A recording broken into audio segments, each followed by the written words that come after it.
Bonjour à toutes, bonjour à tous, c'est un plaisir de vous retrouver. Bienvenue dans le Before DGG, juste après l'autre format. Nous nous invitons le vendredi pour renforcer ce plaisir et être là, comme on dit, un arbre qui tombe dans la jungle, dans le bruit, que si les hommes sont là pour écouter, une façon de vous dire merci, puisque cette émission n'existe qu'à travers vous, auditeurs, téléspectateurs. Sans vous, pas d'émission, pas de journalistes, nous restons avec l'actualité très chargée. C'est une semaine judiciaire dense qui est en train de s'achever sur les prétoires des différentes juridictions.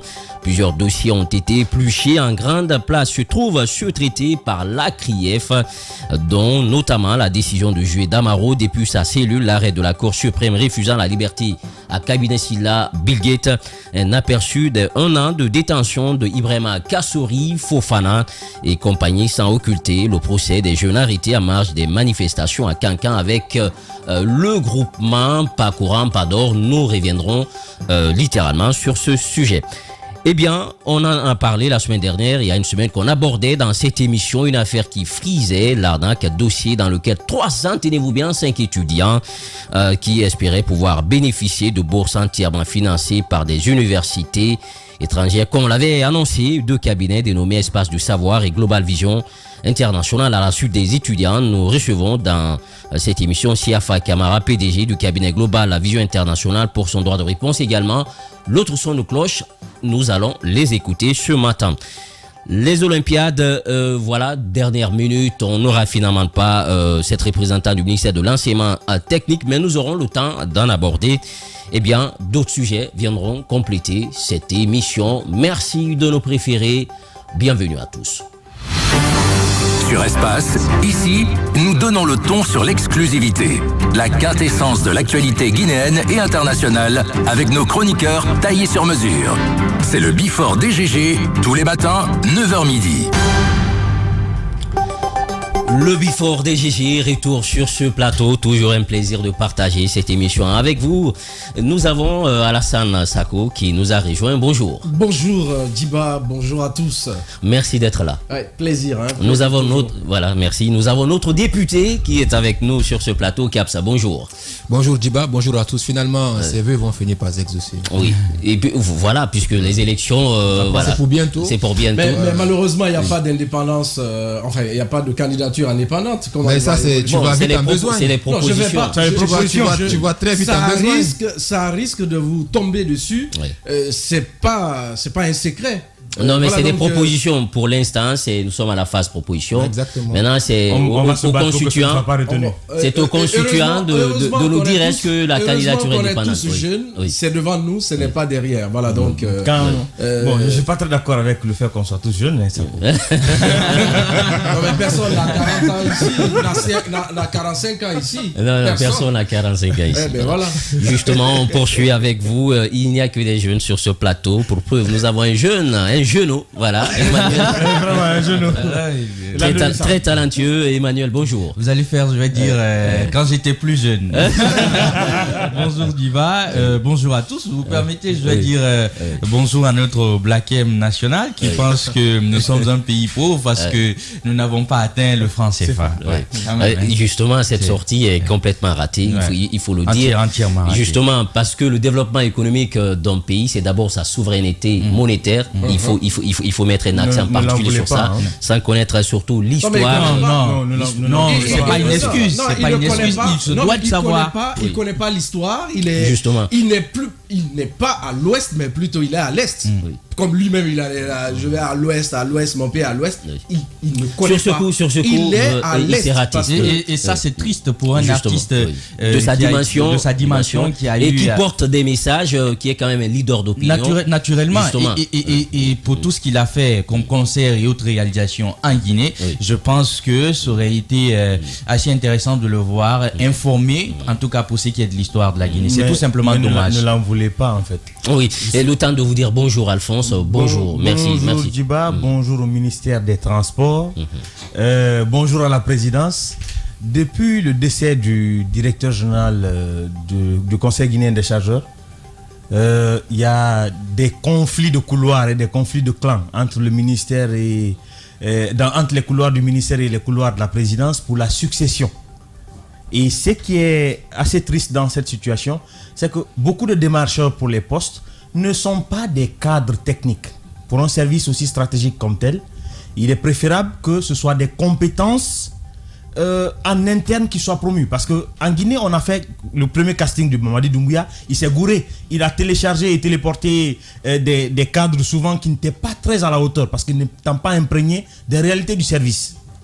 Et c'est la même chose qui est en train de se passer. Il faut donner la chance à ceux qui sont à l'interne de pouvoir monter.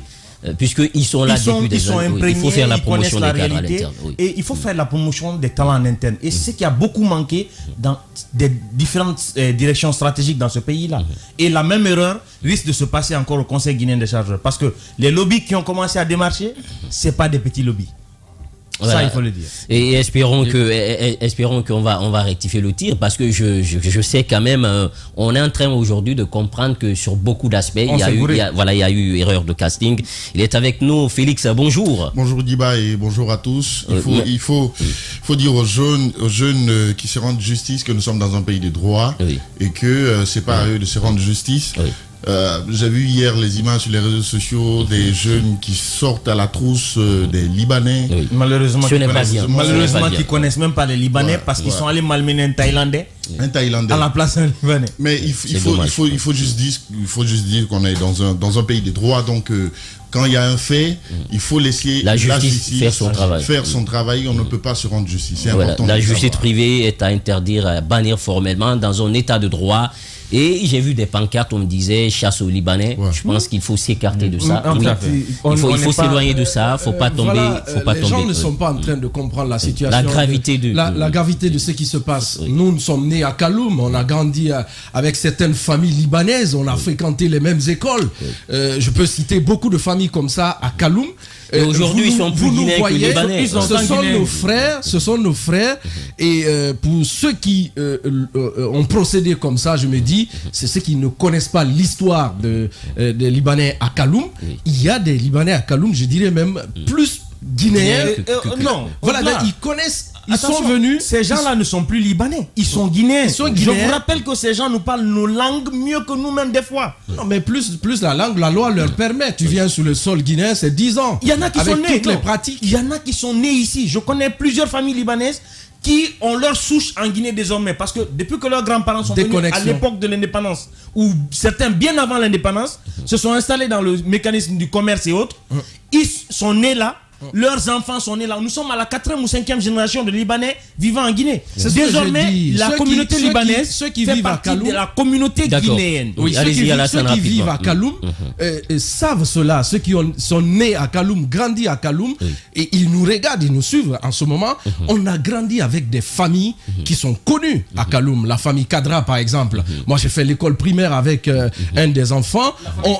Fawaz, on a grandi avec ceci et on a suivi les cours de révision. C'est-à-dire, il y a eu ce mélange-là. On ne peut pas nous dire aujourd'hui on va faire cette chasse. Et même moi, j'ai eu des amis d'enfance comme la famille Mirad ici à Kipé, et qui malheureusement ont été déguerpis. C'est des amis d'enfance qui pratiquent nos langues et qui sont là depuis... Faisons beaucoup attention. La Guinée est bâtie sur le socle de la solidarité, de l'union. Donc, il ne faut pas oublier cela. Et surtout, laisser la justice faire son travail, puisque donner plusieurs versions, c'est influer sur la démarche de la justice. Caps, on revient à l'actualité. Semaine chargée, registre judiciaire, plusieurs dossiers sur la table. Mais bien avant ça, justement, on va partir avec le Conseil des ministres, Doumbouya, qui prend la parole. Pas très content de la gestion des budgets alloués au ministère. Il estime qu'on n'est plus à la phase des héritages. Les budgets qui sont donnés, vous avez eu suffisamment de temps d'en discuter et de préparer les lignes. Oui, bien sûr, parce qu'en fait, Diba, il faut préciser, moi, cette sortie du colonel hier lors du Conseil des ministres, ce que j'entends en sourdine dans cette sortie-là, c'est qu'il faut s'attendre dans les prochains jours, avec un vrai courage politique, à une forme de remaniement ministériel. En fait, il faut voir en sourdine ce que ça pourrait sous-entendre. Parce que ce qu'on est en train de dire, indirectement, c'est comme si on parlait d'une forme de faible absorption du budget. Et ça peut avoir plusieurs interprétations possibles. La première, ça peut se faire parce qu'on a des problèmes de bureaucratie, parce qu'on ne comprend pas comment l'administration, la nomenclature, comment ça fonctionne, etc. Tout ce qui se passe là-dedans. La seconde chose, c'est parce qu'il y a une mauvaise planification. Et qui dit administration, qui dit manager, parle de planifier, diriger, organiser, contrôler, coacher. Et donc, si vous ne planifiez pas, comme on dit, votre réussite, vous allez planifier votre échec. Votre échec, tout simplement. Et la dernière chose, ça nous amène vers une gestion inadéquate des fonds, tout simplement. Vous savez, aujourd'hui, et ça nous fait prendre un gros coup, parce que savoir mieux gérer les budgets de l'État, ça, c'est une condition essentielle qui nous amène à une forme de maîtrise de la mise en œuvre des politiques et des programmes du gouvernement. Et aujourd'hui, à se dire que on a des ministres aujourd'hui qui ne sont pas à même de pouvoir absorber véritablement leur budget, ça peut s'apparenter à de l'incompétence aussi. Mais mieux encore, l'autre élément qu'il faut ressortir là-dedans, qui à mon avis est très dangereux, avec quoi on ne doit même pas s'amuser, Djiba, c'est pour dire, quand on parle du fait qu'on a alloué déjà des dépenses à des lignes budgétaires bien précises et que ces dépenses ne sont pas utilisées conformément à ces lignes, mais plutôt utilisées à d'autres fins, ça s'apparente à du détournement. Il faut avoir le courage de le dire. Quand on a fixé un budget, les dépenses ne sont pas engagées, il ne faut pas les faire. Sinon, c'est un détournement de deniers publics. Et c'est cela. Et c'est bien de savoir que le président de la transition lui-même, il est au courant de ces faits-là. Et donc, c'est pour dire qu'il faut un plus grand courage. Vous savez, Djiba, on est arrivé à plusieurs fois. Ce que le président est en train de dénoncer là, concrètement, il faut faire des évaluations de ces ministres-là. On nous a annoncé combien d'évaluations des ministres et on n'a jamais vu de résultats. Et il le dit même, vous avez eu suffisamment de temps d'apprendre à monter le budget et aujourd'hui il ne peut pas comprendre qu'on s'engage dans des dépenses qui ne sont pas prévues. Il va même loin pour dire, si l'année dernière, vous aviez dit que vous avez hérité des budgets, cette année-là, vous avez vous-même eu tout le temps de proposer votre budget, d'aller défendre ça devant les représentations nationales, et finalement, vous n'avez aucune raison, sinon que des raisons d'incompétence de ne pas pouvoir arriver à ça. Et mieux encore, ils sont venus apprendre. On a entendu le président, quand il venait de prendre le pouvoir, pour dire qu'il n'y a aucune école d'expérience. D'accord, on l'accepte. Vous avez eu le temps d'apprendre. Et quand on parle d'apprentissage, et on n'est plus dans cette période de grâce. On n'est plus dans cette période de grâce. Et on a dépassé cette période de grâce. Donc, ce qui veut dire qu'il faut aller avoir le courage de poser des vraies évaluations de ces différents ministres-là. Et ces évaluations vont mener à quoi? La personne n'est pas à la hauteur, soit il obéit, on le rétrograde, ou soit il a besoin qu'on renforce ses capacités, ou soit il a besoin qu'on puisse faire la permutation, ce qui a été déjà fait lors du dernier remaniement ministériel, où on a vu des ministres pouvoir changer de position plusieurs fois. Et à un moment donné, il est important quand même de dire, le poste de ministre, ce n'est pas une compétence forcément très technique. Le poste de ministre, ce dont tu as besoin, c'est d'être un très bon manager, c'est d'être un bon technicien, et quand tu as un bon leader, quand tu es bon manager, tu es bon leader, tu peux servir à tous les départements ministériels. Maintenant, quand tu te retrouves dans une position où tu ne peux pas le faire, le président de la transition doit comprendre qu'aujourd'hui, sa responsabilité est engagée devant le peuple de Guinée, et celui qui n'est pas à la hauteur, mais qu'on le dégomme tout simplement. Il n'y a pas ici, on ne cherche pas à ce que le visage de quelqu'un nous plaise au sein de l'administration, on est jugé sur la base des résultats qu'on réussit à atteindre aujourd'hui. Si on n'est pas en train d'aller vers ça, il va du devoir tout simplement du ministre, du président de la transition, de prendre les responsabilités qui lui conviennent pour qu'il puisse tout simplement dégommer les personnes qui ne sont pas à la hauteur. Regardez Djiba, quand on regarde, on n'a même pas besoin d'être un spécialiste, quelqu'un qui est très bien un expert en politique ou un expert en économie, en planification, etc. pour comprendre ce qui se passe. Prenez les différents ministres. Peut-être vous n'avez pas plus de 5 ministres qui s'illustrent vraiment. Et tous ces autres ministres qui sont des ministres fantômes, qui ne maîtrisent pas leur sujet, qui ne savent même pas c'est quoi l'ABCD de la gestion d'un État, il est donc important tout simplement de pouvoir, s'ils ne sont pas à la hauteur, de les dégommer parce que la Guinée a besoin de plus que ça. Oui, allez-y Emmanuel, même question, cette sortie de Doumbouya, malaise ou bien, comme il dit, c'est un avant-coureur de peut-être d'un coup de marteau, d'un coup de balai pour essayer de faire de la place, puisque aujourd'hui, pour beaucoup, même au sein de l'opinion nationale qui est activement engagée, on estime que beaucoup ne sont pas aujourd'hui à la hauteur, surtout sans compter qu'il y a un règlement général sur la gestion publique et la comptabilité, une loi sur les dépenses publiques qui Si vous le faites, c'est un détournement. Je suis parfaitement d'accord. Premièrement, je ne vais pas forcément prendre pour responsable de manière exclusive, de manière absolue, le président Mamadi Doumbouya, mais je dirais qu'il est en partie responsable de ce qui est en train de se passer. À partir du moment où il affirmait qu'il n'y a pas une école pour l'expérience et qu'il ait tendu la perche à ces personnes-là qui ont bien voulu se mettre au service de la nation, je pense que il fallait s'attendre à ce qu'il y ait ce genre de glissement, à ce qu'il y ait ce genre de manquement. Il y a une partie dans ce qui a été rapporté par ces propos qui m'a interpellé.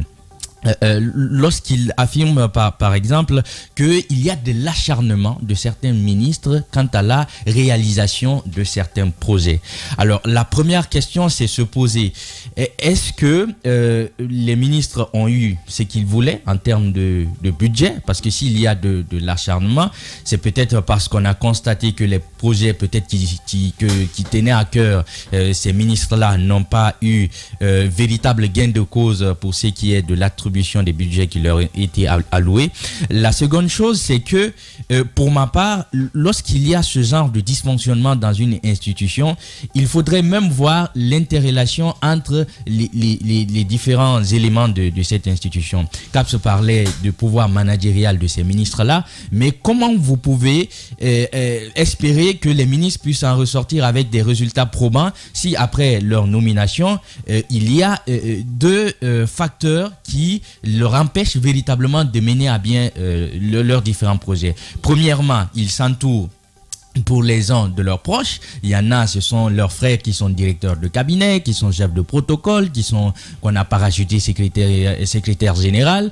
Est-ce qu'ils ont les compétences administratives pour gérer à bien ces éléments-là? Ça, c'est la première question. La seconde question, c'est que il y a dans d'autres ministères où le ministre n'a pas fait approcher ces éléments, mais où on a fait parachuter des personnes avec qui il n'a aucune acquaintance, avec des personnes dont il ne connaît pas, et du coup on se retrouve face à deux forces en présence. Justement, tout simplement le clientélisme.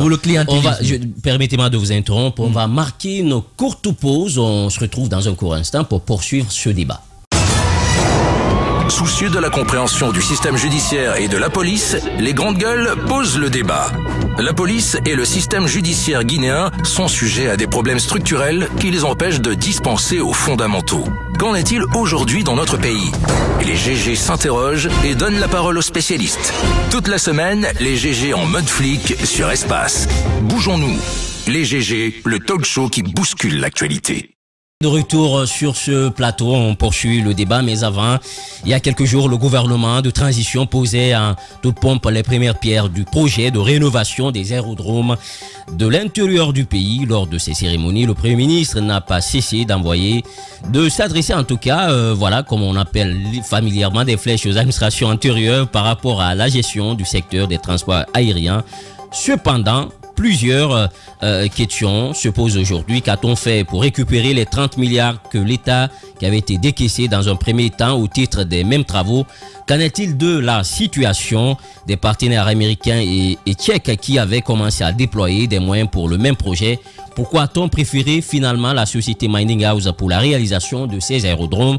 Lobbyfort DGG vous aide à comprendre à travers une enquête exclusive de Babila et Alphonse Mara.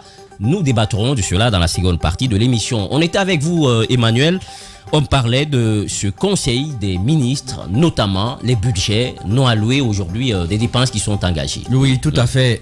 Donc, je disais tantôt que on pourrait comprendre que la difficulté qu'il y ait de la lisibilité pour toutes les actions qui sont menées par les ministres vient du fait qu'il y a un certain antagonisme au sein même des différents ministères. Vous avez des personnes nommées par la présidence, vous avez des personnes approchées par les ministres. Quand c'est comme ça, c'est difficile de pouvoir avoir des projets bien structurés, des projets dont les tenants et les aboutissants sont véritablement contrôlés, régis par les lois qui encadre un peu le financement de tout ce qui est des finances publiques en un mot. Donc je voudrais dire comme CAPS que c'est peut-être une annonce qui va servir de prémonition pour ce qui va se dessiner après, parce que pour moi il y a plein de mauvais castings dans ce gouvernement, il y a plein de personnes qui doivent prendre tout simplement la porte.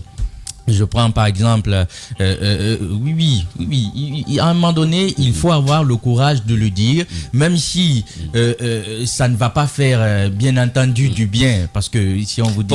Pour l'instant, je pense qu'on va laisser le choix à Doumbouya, qui a ce pouvoir discrétionnaire de... Il a ce pouvoir discrétionnaire, mais du citoyen lambda que je suis, je pense qu'il y a des ministres qui n'ont pas leur place dans ce gouvernement-là. Simplement pour le fait que, à la fois sur les projets, à la fois sur l'administration et qui sont en panne d'idées aussi. Et qui sont en panne d'idées. Il y a véritablement... Je me rappelle de cette interview donnée par un ministre camerounais et je pense qu'il avait très raison de dire que les hommes du renouveau ne sont pas forcément des hommes nouveaux. Tout pour dire qu'au sein des ministères, il y a bien de jeunes qui ont des idées, qui sont là, qui sont déjà habitués aux entrailles du département et qui connaissent les sérails. Qui connaissent les sérails et qui peuvent mieux proposer par rapport à ces ministres qui nous viennent de nulle part et qui de plus... Il y a plusieurs d'entre eux, je le répète, je l'ai dit la dernière fois, qui démarchent des postes. Bien entendu, on s'attendait à ce qu'il y ait véritablement assez d'innovation, mais malheureusement, il y a très peu de ministères où c'est constaté. Le ministère des Sports est un exemple, est une illustration évidente, qu'on le veuille ou pas. C'est un ministère en souffrance.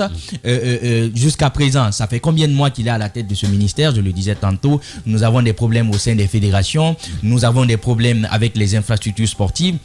Vous voyez, Mohamed Mara le rappelait dans les grandes gueules dernièrement, il y a ces jeunes que vous retrouvez actuellement vers 0h, 1h, qui investissent les rues et qui les transforment en terrain de football. Normalement, c'est un aspect... Oui, juste, mais ça quand même, il faut voir ça comme un acte d'incivisme. Oui, comme un acte d'incivisme. Voilà. Mais si ces jeunes-là, dans leur quartier, n'ont pas d'espace, ils sont obligés de se retrouver dans... C'est pas pour le grand plaisir qu'ils se retrouvent à investir les rues. Je pense qu'il y a tellement à faire dans ces ministères-là. Pour ce qui est de la culture, je termine rapidement. Pour ce qui est de la culture, on nous a présenté une maquette qui jusqu'à présent, on ne sait pas si la maquette, on va la matérialiser ou elle va rester sous l'aspect de maquette. En tout cas, il y a plein de ministres, je pense, qui doivent rendre le tablier. Ça me rappelle un régime pendant 10 années. Chaque campagne, on communiquait sur la base des maquettes. Voilà. C'est quoi, Alphonse? Allez-y. Moi, je me réjouis quand même que le président finalement ouvre les yeux parce que ce n'est pas faute d'avoir attiré son attention sur ce qui n'a pas marché. Parce que la plus grosse erreur que la gouvernance Doumbouya avait commise, c'était de penser que ceux qui avaient travaillé sous Alpha n'étaient pas utiles. Et vous vous rendrez compte que plusieurs des ministres ou des directeurs qui ont souvent été appelés de l'étranger ou qui sont venus d'autres secteurs pour débarquer dans notre administration, ces experts à ne pas en finir, sont venus, ils ont écarté l'administration entière qui existait. Ils ne connaissent pas les procédures. Ils ont écarté les anciens, la procédure n'est plus respectée. Ils ne connaissent pas les courriers. Allez-y au ministère de l'Éducation, vous vous rendrez compte qu'il y a certains services où on ne peut plus travailler avec les partenaires parce qu'on ne sait pas ce qu'on doit dire aux partenaires. Et on a écarté ceux qui savent trouver les mots pour aller vers les partenaires. Et en fait, ce n'est pas faute de dénonciation. Moi, je l'ai dénoncé. Et je l'ai toujours dit, et ça aujourd'hui encore je le redis. La seule réussite que la gouvernance Doumbouya pourra laisser à ce pays, c'est une administration réformée. Au départ, on avait bien apprécié le fait que les gens soient auditionnés avant leur nomination. Mais c'était sans savoir que ceux qui étaient là avaient quand même pris le soin d'appeler que leurs copains. Parce que ce n'était sur la base de rien. Servir 224, cette belle plateforme qui nous a permis d'aller enregistrer les données de tous les Guinéens quasiment. La plateforme est plantée, mais elle est plantée avec des données de spécialistes. Ce n'est pas des défauts de cadre dans ce pays-là. Je l'ai dit encore, je mets au défi n'importe quel Guinéen qui pense que toute l'administration guinéenne est corrompue. Non, je connais des cadres intègres dans ce pays-là. Et qui allient intégrité et compétence. Qui ont l'intégrité et la compétence. Et vous savez comment on les appelle dans nos différentes familles? C'est des maudits. Ces maudits-là, c'était leur occasion de changer le pays sous Doumbouya. Mais on les a laissés dans leur malédiction. Et la malédiction n'est pas que sur eux. La malédiction est commune.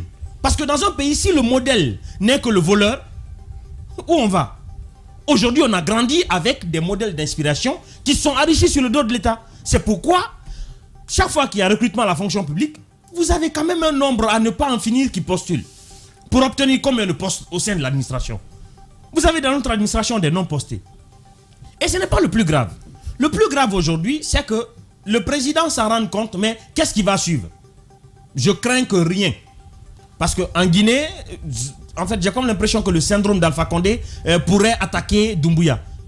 Heureusement qu'ils ne partagent pas le même palais, donc il pourrait se sauver. Mais le syndrome d'Alpha Condé d'annoncer des grandes réformes... C'est ce que beaucoup disent. Est-ce que le système Alpha se met petit à petit en place? C'est parce que Alpha Condé se rend compte... Après tout, c'est pas pour te couper, il y avait eu des évaluations qui ont été faites. Ma foi, il y a des ministres qui n'ont pas atteint la moyenne. Oui, et jusqu'à présent... La majorité des ministres n'avaient pas atteint la moyenne. Moi, j'avais demandé au président si c'est sur servir de 124 qu'on trouvait les résultats. Parce qu'on n'a pas eu les résultats. Et le danger, c'est quoi? Oui. Sous Alpha, on disait, quand il y a une situation qui se pose, on dit les têtes vont tomber. Après, il n'y a que la tête du président qui tombait sur son coussin, il n'y arrivait rien d'autre. Donc Doumbouya, j'espère qu'on va changer. Parce qu'aujourd'hui, il y a quand même un travail de fond à faire. Il y a des postes stratégiques qui ont été confiés à des gens qui ne sont pas à la hauteur. Ce n'est pas grave qu'ils ne soient pas à la hauteur. Ils peuvent aller se former et postuler et obtenir d'autres postes. Mais aujourd'hui, le plus urgent, les services de renseignement existent en Guinée. Pour savoir le parcours et la moralité des gens. Il y a des RP, des spécialistes en relations publiques, ici, et des psychologues qui sont capables d'évaluer la mentalité de la personne au poste. Il y a des experts en ressources humaines. Aux États-Unis, par exemple, au niveau du Congrès, il y a ce qu'on appelle une commission d'éthique. Lorsque vous postulez, avant votre nomination, vous passez devant la commission d'éthique. Évidemment. Pour voir un peu vos compétences du point de vue éthique professionnelle, qui vous êtes, votre passé et tout. Donc tout est passé au crible avant qu'on ne vous donne le poste. Il y a des experts en relations, en ressources humaines ici, qui sont capables d'évaluer les compétences d'une personne. Ils l'ont fait, ils sont en train de le faire encore. Le président aurait simplement, et ça ce n'est pas ma première proposition, le président aurait simplement pu faire appel à ces ressources humaines-là, constituer une équipe sous l'autorité de lui-même le président, qu'il pourrait confier à son chef de cabinet ou quelqu'un d'autre au sein de la présidence, pour que des postes stratégiques, pas tous les postes, mais des postes stratégiques ici, soient confiés à des gens à qui on ne peut pas reprocher une incompétence. Parce que quand vous prenez des postes, certains postes clés de la nation, que vous confiez à vos cousins, à vos amis, et que même à des rencontres internationales, vos cousins et amis sont froissés dans leurs costumes parce qu'ils n'ont rien à vendre. C'est quand même malheureux pour le pays. Et aujourd'hui, quand le président dénonce l'acharnement des ministres sur des projets non budgétisés, ce n'est pas la faute des ministres. Attention, dans les cabinets aujourd'hui, le président peut envoyer des gens enquêter. Dans certains cabinets aujourd'hui, le cabinet n'existe pas. Le ministre travaille avec qui il veut. Il y a des ministres qui ne se parlent pas avec leurs secrétaires généraux. Il y a des ministres qui ne se parlent pas avec leur chef de cabinet. Le cabinet ne travaille pas en équipe. Et ça, ce n'est pas que dans un seul département. Dans plusieurs départements aujourd'hui, le cabinet ne travaille pas en équipe. C'est un défaut de management. Et qui est le manager du département? C'est le ministre. Le ministre, donc incapacité. Donc si le ministre est incapable de créer, de rassembler son équipe, alors, il y a aussi d'autres départements. Le ministère aujourd'hui, c'est juste au niveau du cabinet, le secrétaire général, le chef de cabinet, le ministre. C'est fini. La chaîne qui est en bas est complètement coupée et voilà, les gens se retournent les pouces à toute la journée. Donc il faudrait aujourd'hui que le président ne s'arrête pas qu'à faire le constat. Le constat est fait, d'accord, encore. Mais il ne faudrait pas que les têtes tombent comme les têtes d'Alpha Condé. Parce que Alpha Condé annonçait des têtes qui tombaient. Mais la seule tête qui tombait, c'était sa tête sur son cousin. Il ne faudrait pas que Doumbouya répète la même chose. Allez-y, Alassane Sako, même question. Le président s'insurge du fait qu'on engage des dépenses qui ne sont pas prévues dans les budgets. Est-ce qu'au niveau du montage budgétaire, on s'est trompé? Ou tout simplement, aussi les crédits qui sont alloués sont insuffisants? Est-ce qu'on est face à cette situation? Ou c'est parce qu'il y a une lourdeur au niveau du décaissement? Des questions légitimes, mais moi je pense qu'on est en train de se gourer un peu dans cette sortie du président de la République. C'est pas une première. Moi je suis pas étonné. Depuis qu'il est là, il a demandé à chaque fois qu'on lui fasse le retour sur les budgets et qu'il y ait aussi le rapatriement des avoirs de l'État. C'est parce que quelque part, ce tâtonnement-là, il n'a pas su mettre à la place les hommes qu'il faut. Si aujourd'hui il y a l'inspection générale d'État et aussi l'inspection des finances, à qui il avait demandé à un moment, ou au budget, ou à l'économie, ou à la banque centrale, de lui fournir des éléments concernant l'exercice 2022, par exemple, jusque-là, qui, parmi nous, connaît le contenu de ce rapport? Est-ce que ça existe déjà? est-ce qu'il en a eu le retour par rapport à l'exercice 2022? Parce que 2022, on ne peut pas mettre ça à l'actif du régime déchu. C'est du CNRD, là, on parle. Alors, s'il n'y a pas de rapport sur l'exercice 2022, 2023, il n'a qu'à prendre sa tête parce qu'il se dit qu'aujourd'hui, est-ce qu'il a l'argent pour des projets aussi importants, pour des projets aussi stratégiques? Est-ce qu'il y a l'argent alors que les ministres là ont reçu des budgets? Est-ce que ça a été utilisé à bon escient? Ils se demandent aujourd'hui, et pourtant on avait tel projet à faire. Mais pourquoi ça retarde? Pourquoi ce projet-là ça ne bouge pas? Parce que le ministre a reçu le budget, il en a orienté autrement. Et ça fait sans oublier que parfois aussi le budget il est insuffisant aussi, il faut le dire. Mais cela peut aller sur la base de la créativité de certains ministres. Moi je prends par exemple l'exemple, sans passer à côté, du ministre Alpha Bakar, de l'enseignement technique. Il sait quand même où aller faire sortir de l'argent. Des fois on n'a pas forcément besoin. C'est la même chose pour celle de l'enseignement supérieur. Diaka également, on n'a pas besoin forcément de te donner de l'argent. Mais en tant que ministre, ayant tout ce que tu as autour, la crédibilité de l'État et ta capacité à pouvoir concevoir des projets, tu as amené à pouvoir aller sortir. Sur combien de ministres? Sur combien de ministres? Il y en a beaucoup qui aujourd'hui sortent de l'eau. Et il y en a beaucoup qui sortent de l'eau, quand même aujourd'hui. Il y en a beaucoup qui se distinguent quand même aujourd'hui. Vous constaterez quelque chose quand même. Prenez les partenaires d'appui au développement, l'UNICEF, les autres fonds et autres. Vous savez que les premiers bénéficiaires, c'était le ministère de la Santé, le ministère de l'Éducation, le ministère de la Promotion féminine. Allez voir aujourd'hui combien de fois c'est réduit. Et ce n'est pas réduit parce qu'on est dans un régime de transition, non. C'est réduit parce que les cadres dans ces départements-là ne savent même pas comment aller chercher le financement. C'est le cas, par exemple, du financement, enfin, de l'apport, du soutien de l'UNICEF dans le cadre des vaccins, par exemple. On en parlait hier avec aujourd'hui, ça manque dans nos structures sanitaires.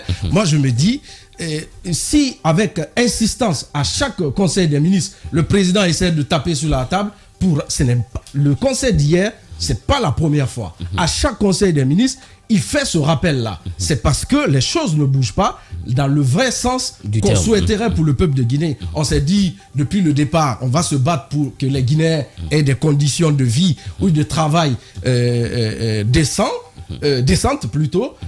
Mais aujourd'hui, on ne retrouve pas ça parce que moi, je ne dirais pas que aujourd'hui les gens qui sont à la tête, c'est le management. C'est le président lui-même qui dirige ce pays par tâtonnement.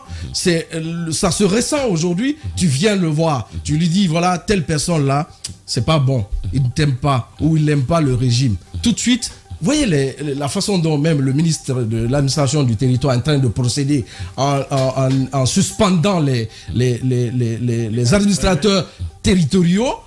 Non, vous pensez, il ne faut pas en vouloir à Mori. Vous pensez que Mori va pouvoir suspendre un militaire, un officier de l'armée à la retraite, un gouverneur sans la bénédiction du président? Je n'en veux pas à Mori. Je n'en veux pas. Ce que vous ne savez pas, attendez, je vais vous dire, le bouton pour déclencher les actions. Bonjour Guiba. Bonjour Guiba. Vous aurez le temps de réagir. Je veux placer cette virgule pour l'aider. Dans ce régime-là, aucun ministre n'agit sans se référer. On est dans l'armée là. On se réfère toujours avant d'agir. Voilà. Ça, il faut le retenir. Pour clôturer, on va donner la parole à Félix. Pour clôturer rapidement, moi, j'étais parmi ceux qui étaient optimistes que Doumbouya n'allait pas changer de gouvernement. Parce qu'avec le dernier remaniement, ça ne serait-ce que même, on dirait même pas partiel, parce qu'il y a eu des réaménagements. On a pris des permutations. C'est un jeu de chaises musicales. Voilà, donc des permutations. Je ne serais pas surpris. Et ça, là, ceux qui attendent un remaniement vont continuer à attendre, puisque Doumbouya, ça ne viendra pas. Mais aussi tout n'est pas aussi noir, ça il faut. Voilà, tout n'est pas noir. Il ne faut pas oublier une chose, tous les jours, il y a des nominations, il y a des décrets. On ne peut pas continuer à lever tout le monde et s'attendre à des résultats. Il n'y a pas des études préalables dans le cadre de la nomination. Les différents ministères, il y a des cadres, il y a des techniciens qui sont là, qui connaissent le domaine encore mieux que ceux qui viennent. Mais la ministre du Commerce ou de la Pêche qui disait qu'elle manquerait des techniciens au niveau du ministère. C'est parce que sa façon de travailler et ceux-là qu'elle a trouvés là ne s'accordent pas. Il faut qu'elle se dise que... Encore une fois, problème de management. Il faut aller doucement avec. Et même Non. cette sortie-là, c'est une sortie ratée en termes de communication, en fait. Oui, quand même, la ministre de la Pêche, je représentation, pense qu'elle s'est complètement... elle s'est gourée dans sa communication. sortie. Avec toutes les ressources halieutiques que nous avons, je ne peux pas comprendre que pour justifier, pour trouver en tout cas le coupable, c'est de tels arguments qu'elle allait donner. Est-ce que c'est pas fait délibérément par ces équipes là-bas pour peut-être pour nuire à la dame? Parce qu'on sait, il y a une crise, il y a le business des sociétés de pêche, n'est-ce pas, qui fait tache d'huile aujourd'hui dans ce département. Oui, et il faut rappeler encore une fois dans ce gouvernement qu'il y a beaucoup de ministres quand même qui sortent du lot, qui se distinguent, ça c'est une réalité. Et tout aussi n'est pas noir. Allez-y. Oui, Diba, il y a quelqu'un qui a dit que les premières années d'un scientifique lui sont favorables. Ces dernières années ne lui sont pas favorables. Au fur et à mesure qu'on prend de l'habitude d'envoyer des copains, des coquins dans le gouvernement, des amis qui n'ont forcément pas la compétence, voilà ce à quoi on peut donc s'attendre. Moi, je pense que l'inquiétude du président par rapport à cette gestion, je crois que ça ne date pas d'aujourd'hui.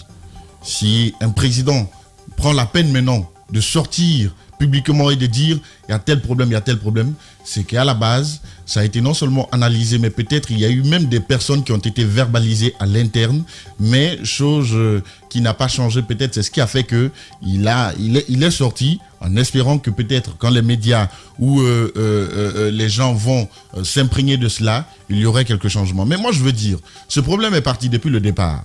Il y a des gens qui ont crié, qui avaient scandalé ici, qu'il fallait que les ministres présentent leurs biens, et même les membres du CNRD présentent leurs biens. Mais en ce temps, on avait pensé que c'était de l'acharnement et qu'il fallait faire avec. Aujourd'hui, je crois que petit à petit, on commence à revenir qu'il fallait faire ce devoir-là d'abord, avant de commencer la gestion. Mais moi, je veux dire un peu, le budget doit être concis et précis.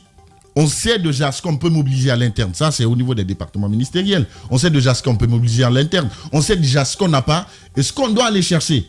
C'est important de le savoir. Maintenant, si on met des lignes budgétaires sur le budget qui était prévu initialement, là aussi, il y a la procédure par laquelle il faut passer. Mais moi, je veux rappeler un peu. Il y avait des contrats de performance qu'on avait brandis ici. Chaque département, chaque ministre avait signé des contrats de performance.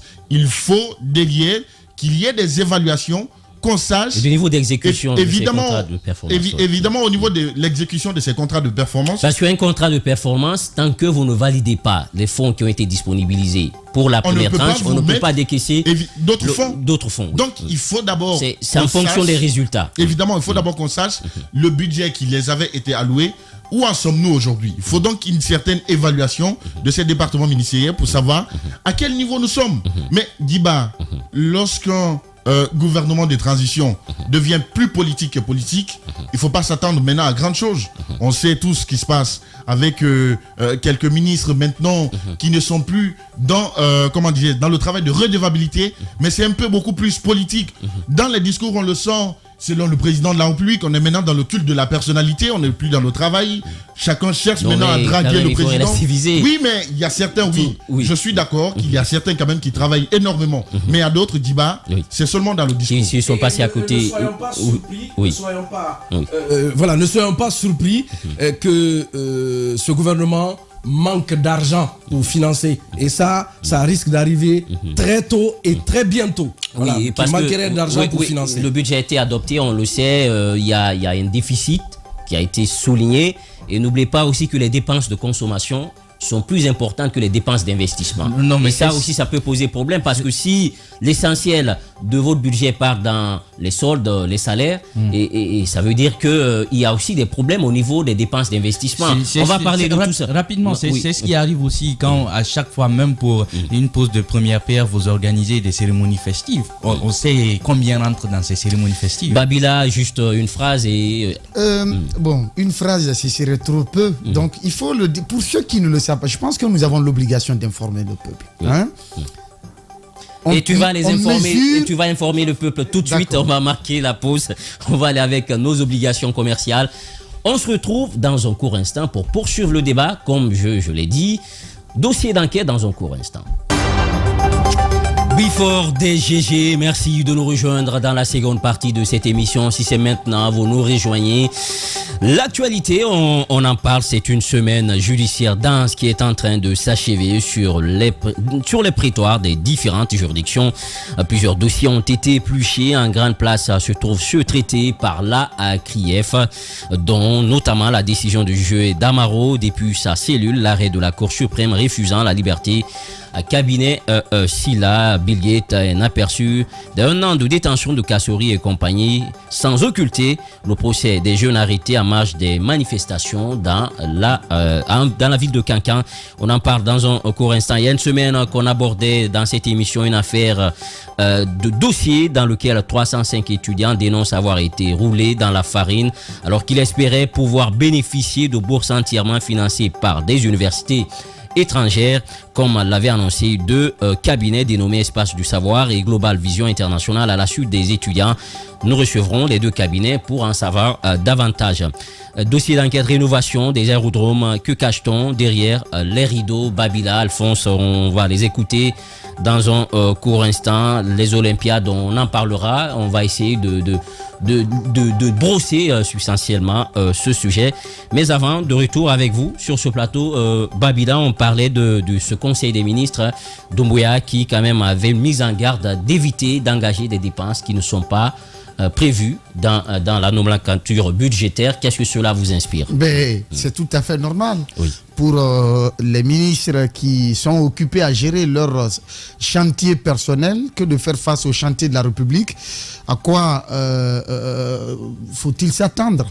Si ce n'est vraiment de penser à exécuter des budgets ou des projets qui ne sont pas budgétisés au sein de leur département. Parce que c'est un moyen pour eux de sortir de l'argent et faire face à leur propre business. Je ne suis pas étonné quand on décaisse plus de 28 milliards de francs guinéens dans un département ministériel pour, dit-on, organiser les conseils de cabinet qui se tiennent en début de semaine, qui n'ont jamais été budgétisés, qui n'ont jamais été facturés par le passé, mais sous cette transition, on a sorti 28 milliards de francs guinéens pour, dit-on, l'organisation des conseils de cabinet. On se retrouve avec les canettes d'eau et c'est pour ça qu'on a décaissé 28 milliards. Ça va vous surprendre. Qu'on nous dise également pourquoi ne pas être étonné, et pourquoi moi je ne suis pas étonné de la situation, qu'on nous dise également que c'est 59 millions de francs guinéens que chaque ministre persévérait des mains du président comme prime chaque fin de mois. Il y a lieu de nous éclairer la lanterne aujourd'hui. Babila, attention, quand même, mais attention, 59 millions chaque fin de mois, qu'on nous dise que c'est vrai ou si c'est faux. C'est ce que nous apprenons. Chaque fin de mois. Mais au-delà de ça, les chantiers qui poussent aujourd'hui à Conakry, sur l'autre côté à la minière, sur un périmètre de près de 800 mètres, qui sont ceux qui sont en train de faire pousser ces chantiers-là? C'est toi, Djiba Milimono? Est-ce que c'est CAPS? Ou bien c'est le petit commerçant de Madina? Non, pas du tout. Les domaines ou les concessions qui ont été rachetées récemment du côté d'Équipé à hauteur de plusieurs milliards de francs guinéens, c'est pas Alphonse Mara qui a acheté ça, c'est pas Alassane Sako, c'est des commis de l'État. Je vais en venir. Le projet Celcom, la société Celcom, on en a entendu parler, d'accord? Où en sommes-nous avec cette histoire? Beaucoup de choses ça va venir. L'autre, il parlait que le site s'est planté, le site Servir 224. Il n'y a pas d'ingénieur dans ce pays, pas d'informaticien dans ce pays pour débloquer un site depuis plusieurs mois, depuis plus d'un an maintenant. Mais c'est délibérément fait. Qui est ce Guinéen qui a été recruté à travers ce site Servir 224? Qui? C'était du tape à l'œil. Et après, ça n'a servi à rien. On a téléchargé des cadres un peu partout. Il y a même des cyber ici à Conakry, des centres informatiques ici à Conakry, où on a procédé à la fabrication des CV pour les attribuer à des cadres. On les connaît, ils sont là et ils sont entretenus du côté de la présidence. Ils sont aujourd'hui PCA de plusieurs institutions. Oui. C'est très facile ça, d'accuser les gens pour dire dans des cyber, on a monté des CV, etc. Je sais de quoi je parle. Je sais de quoi je parle. Quand même, ce sont des chefs, ce sont des cadres qui sont aujourd'hui PCA à la tête de plusieurs régies financières. On le sait. D'accord? Il y a l'autre, on a parlé de la vente aux gens au début de cette transition. Le parc automobile de la présidence qui a été acquis dans le budget de souveraineté d'Alpha Condé. Ce qui veut dire que c'était la propriété privée et exclusive du président Alpha Condé. Ces véhicules ont été mis sur le marché. Ont été mis sur le marché pour la vente aux enchères. Qui est ce Guinéen qui sait combien a-t-on généré de la vente de ces véhicules n'ont pas été vendus. À ce que je cherche. Mais il y a eu une communication. Alors, et le reste? Non, attention. Mais il y a eu une communication en partage. C'est moi qui ai la parole. Attention, attendez. Dans un sujet bien cadré. Oui, c'est pour dire. Non. Mais attention, Babila. C'est pour dire, je ne suis pas. Il va finir. De budget. Il va finir. L'exécution du budget. Il va finir. Comment la vente des véhicules est liée à l'exécution de budget du département. Parce qu'aujourd'hui, tous les moyens sont en train d'être employés par des administrateurs pour se remplir la poche. Non, il y a Babila. une course on parle de performance des départements. Justement, d'accord. On parle des performances des départements. Il ne faut pas m'interrompre. Tu as parlé tout à l'heure. D'accord, il va finir. On mesure la performance d'un département ministériel par le niveau d'exécution de son budget. Demandez à n'importe quel économiste, il vous le dira. Il vous le dira. On l'a dit tantôt ici. Le budget guinéen, c'est un budget de subsistance. Un budget pour peut-être assurer la continuité, le fonctionnement de l'État. Il est déficitaire aujourd'hui, plus de dépenses que d'investissements. Les grands travaux, il faut le financement extérieur. C'est pour vous dire encore une fois, sur cette transition, il n'y a aucun projet de grande envergure qui soit dans le domaine, il n'y a aucun investissement qui soit dans le domaine des grands projets qui a été financé par cette transition. Il n'y en a pas. Il n'y en a pas. Tous les grands projets. Je ne comprends pas pourquoi aller chercher des financements extérieurs pour investir dans des grands projets quand on a des acquis déjà. Et quel acquis? C'est que le CNRD, ces grandes infrastructures qui sont aujourd'hui en train, ces infrastructures routières, comment on appelle ça? Ces projets qui sont en train d'être réalisés. Tu penses que c'est leur budget? Tu penses que ce sont eux qui ont financé? Attendez. L'administration, c'est une continuité. C'est qu'il faut comprendre. C'est un problème. D'accord, il va finir. Il va finir. On est dans un bateau aujourd'hui qui n'a pas de gouvernail. Non, c'est la gestion d'un pays, c'est sur la base d'une politique publique. Tout n'est pas noir. Mais la gestion, il ne faut pas être pessimiste quand même, Babila, ce matin. Diba, la gestion d'un pays, c'est sur la base d'une politique publique. Et cette politique existe. Déjà le suivi des projets qui ont été initiés sur Alpha Condé est la preuve vivante que des politiques existent. Alphonse, tu me laisses aller. D'accord, il va finir. Au moins, je suis d'accord avec une chose. Alphonse, tu me laisses aller. Diba, c'est moi qui ai la parole. De la gestion d'Alpha, c'est moi qui ai la parole. D'accord, Alphonse, il va finir. S'il y avait cette politique publique, qu'est-ce qu'on allait reprocher au ministre d'être en train d'exécuter des budgets pour d'autres fins qui n'ont pas été planifiés dans le budget, dans la loi des finances? Pas forcément. Hein? Si vraiment il y avait ces politiques-là qui étaient assignées, qui étaient sur place, et qu'un objectif concret avec une lettre de mission, la feuille de route pour chaque département ministériel. Il peut se trouver que le crédit, parce que il y a une politique qui existe. Il faut engager les dépenses, faire la liquidation et l'ordonnancement. Il peut y arriver que les crédits qui sont alloués sont insuffisants par rapport à la volonté d'un département. Justement, quand c'est insuffisant, vous savez comment on procède? On procède justement à la priorisation des besoins. Demandez aux économistes, on priorise les besoins. Les budgets, l'argent n'est pas là directement dans la caisse. Au fur et à mesure que les recettes sont mobilisées du côté du trésor public, on évalue, n'est-ce pas, les besoins des départements par rapport justement à la nécessité. Et on procède au décaissement en fonction de ces nécessités-là. D'accord? Mais s'il y a des dépenses qui n'ont pas été ordonnancées, qui n'ont pas été budgétisées, qu'on oriente les montants vers d'autres fins, qui n'ont... C'est quoi? Oui, là, quand même, c'est plus simple. Si on dit ça, si on communique ça dans le Conseil des ministres, ça veut dire s'il y avait une politique publique avec des objectifs assignés, une feuille de route. Oui, mais il y a eu la feuille de route quand même, Babila. Il y a eu des contrats de performance. Il y a eu chaque département a des contrats de performance. Dans la théorie, Guiba Milimono, mais la pratique nous prouve le contraire aujourd'hui. Il faut comprendre cette communication du président, ça doit nous édifier que dans chaque département aujourd'hui, il y a des carences. Les choses sont en train d'être orientées autrement que d'aller dans le bon sens. On est d'accord? Oui. Que d'aller dans le bon sens. Et ce qui veut dire que les objectifs assignés théoriquement n'existent pas pratiquement. C'est clair, encore une fois. je vais terminer par vous dire, oui, cette histoire que nous sommes en train de vivre aujourd'hui a besoin d'être réparée.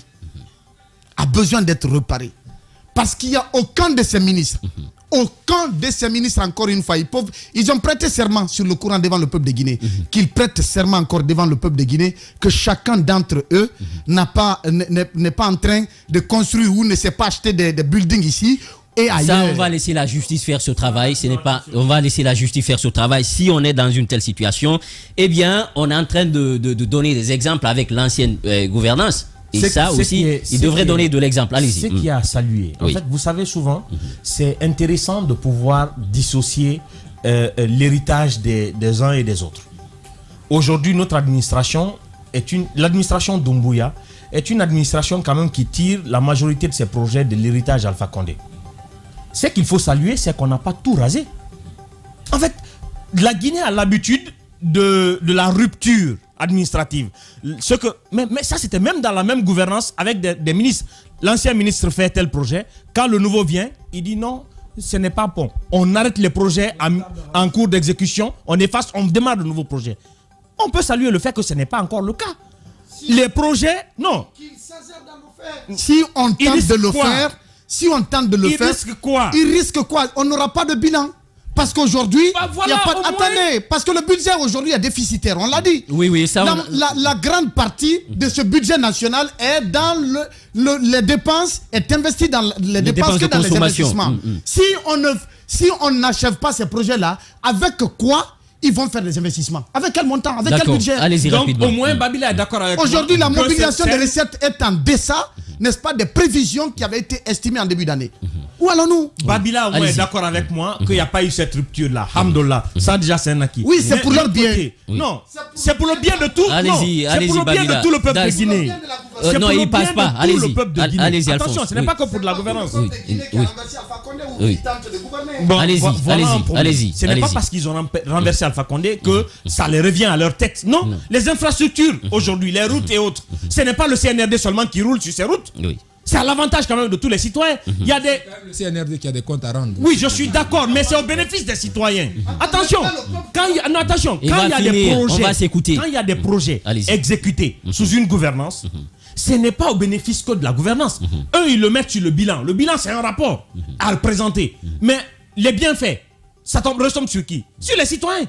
Aujourd'hui, il y a des projets, bien que financés sous Alpha Condé, qui sont en train d'être exécutés maintenant là. Ce qu'il faut saluer. Mais de l'autre côté, ce qu'il faut surtout saluer, c'est que, comme je le disais tout à l'heure, le président a fait le constat. Aujourd'hui, l'interrogation majeure qui doit demeurer, c'est qu'est-ce qui va être fait.